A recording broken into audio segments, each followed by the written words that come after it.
이재명 대표 취임 100일 동안 검찰의 정치 탄압은 극에 달했습니다. 8월 28일 전당대회 이후 이재명 대표를 향한 압수수색만 53건이나 있었습니다. 윤석열 정권의 무능력과 실정을 가리기 위한 정적 제거와 정치 탄압은 그러나 결국 실패할 것이 자명합니다. 탄압하면 할수록 민심의 저항은 커지고 있고 야당을 탄압한다고 해서 무능한 정권이 갑자기 유능해지는 것도 아니기 때문입니다. 화천대유 일당의 재판이 진행되면서 유동규와 남욱의 신빙성 없는 진술들이 잇따라 탄핵되고 있습니다. 유동규가 남욱에게 돈을 요구하면서 이재명 시장이 절대 알아선 안 된다. 하늘이 두 쪽 나도 절대 아무도 알아선 안 된다. 고 말한 사실도 재확인되었습니다. 그런데도 검찰은 이재명 대표가 부정한 뒷돈을 받은 것처럼 몰아가고 있습니다. 지금처럼 없는 죄를 조작하고 날조하며 국민에게 받은 권력을 남용하고 오용하며 계속 정치 탄압에만 올인한다면 윤석열 정권은 끝내 실패한 정권으로 기록될 것이라는 점을 분명히 알아야 할 것입니다. 검찰이 지금 해야 할 일은 없는 죄를 만들기가 아니라 있는 죄를 수사하고 처벌하는 것입니다. 대선 이후 도이치모터스 주가 조작 사건 관련 김건희 여사에 대한 수사가 사실상 중단되었습니다. 야당 대표에 대한 수사에 쏟는 10분의 1, 100분의 1만 쏟아도 김건희 여사 수사는 진작 끝났을 텐데 살아있는 권력에 대한 검찰의 눈치 보기가 매우 심각합니다.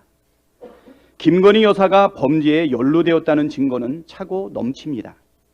지난주 주가 조작 일당 재판에서는 김건희 여사가 단순히 계좌만 빌려준 것이 아니라 직접 주가 조작에 가담한 것으로 보이는 문자 메시지와 증언이 나왔습니다.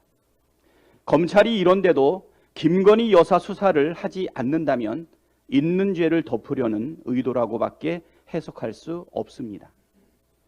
한동훈 법무부 장관이 지난 9월 있는 죄를 덮을 수 없다고 말했는데 김건희 여사의 있는 죄를 어떻게 처리할지가 바로미터가 될 것입니다. 온 국민이 지켜보고 있습니다. 검찰은 김건희 여사를 즉각 수사하기 바랍니다. 검찰과 경찰이 12구 참사 희생자 유족들에게 마약 부검을 요청한 사실이 드러났다는 보도가 나왔습니다.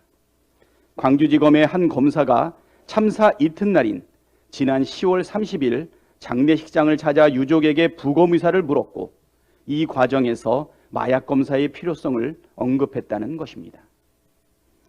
서울과 경기도에서도 유족들이 비슷한 제안을 들었다고 전했습니다.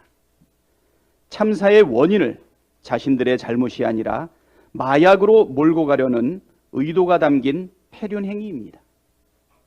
정권 차원에서 대대적인 마약과의 전쟁을 선포한 이후 검찰은 할로윈 데이를 맞아 이태원 일대에 대규모 마약 수사 인력을 투입했습니다.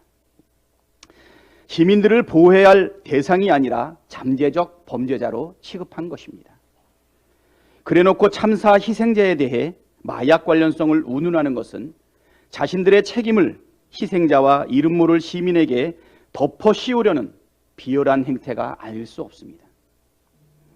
혹시 국민의힘이 이상민 장관 지키기를 핑계로 국정조사를 거부하는 이유가 이런 사실이 드러나는 게 두려워서입니까? 철저한 진상조사가 필요합니다. 국힘당은 명분 없는 이상민 장관 지키기를 중단하고 즉각 국정조사의 장으로 나오기를 바랍니다. 이상입니다.